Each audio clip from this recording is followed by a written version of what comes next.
Tell me, Martin, have you ever come across Johnny Morris? I don't recognise the name off the top of my head, no. Am I supposed to? Well, you've missed out. Your childhood was obviously deprived.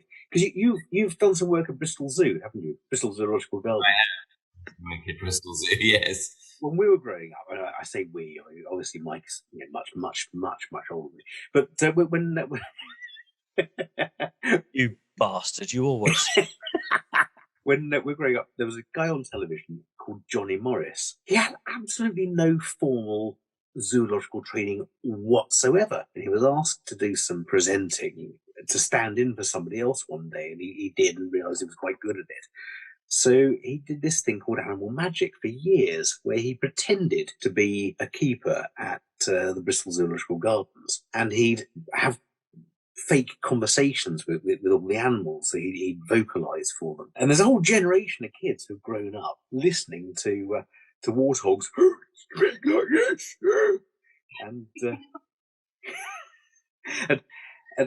hippos who speak like that. Go on, they put another loaf of bread in that box. Martin, you do veterinary medicine at Bristol Zoo. I do. I look after their teeth. When the animals talk to you at the zoo, yes, they do talk to you, don't they? We heard them. They do. Oh, that's all right. That's okay. Good. I was panicking for a moment there in case Julian was suggesting that Johnny Morris made it all up. And No, he didn't make it up. No, he facilitated their vocalization. That's what I meant. Oh, I was worried then, because that was suddenly my whole childhood was going to collapse. No, don't worry, Mike. Don't worry, Mike. Okay, Martin, be a little bit careful. He's fragile. So, good. Tell us about Bristol Zoo. How did you get involved in that? I got involved a few years ago. The first animal that I looked at was the lion, called Khan, I think his name was. And Khan had a sore tooth, like the lion with a sore paw, and they had a lion with a toothache.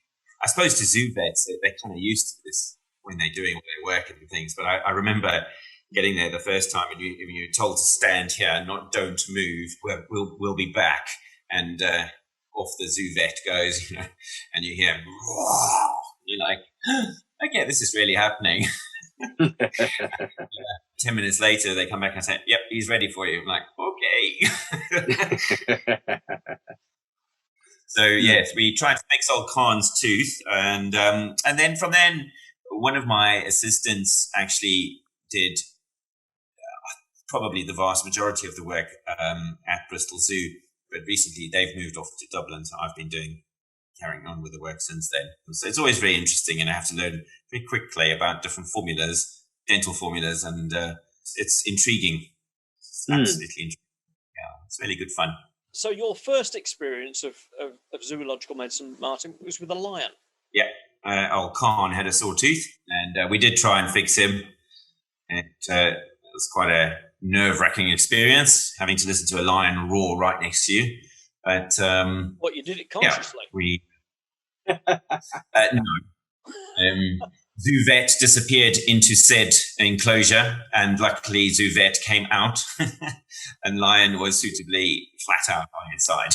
No, it's like an explosion, isn't it? Like an explosion when they roar. It's huge. Still quite an experience. You put your hand in a lion's mouth and take some X-rays of its teeth. What, with your hand in there as well? So the Radiological Society aren't going to say anything about this, are they? You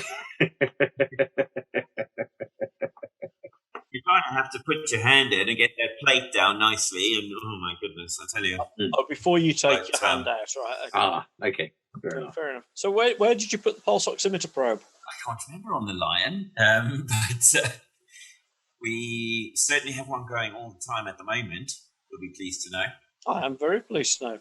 You might be intrigued to know that a lion in 1984 is the first recorded use of pulse oximetry in veterinary medicine. Really? Was that you, Mike? Yeah. He asked, expecting the answer, yes.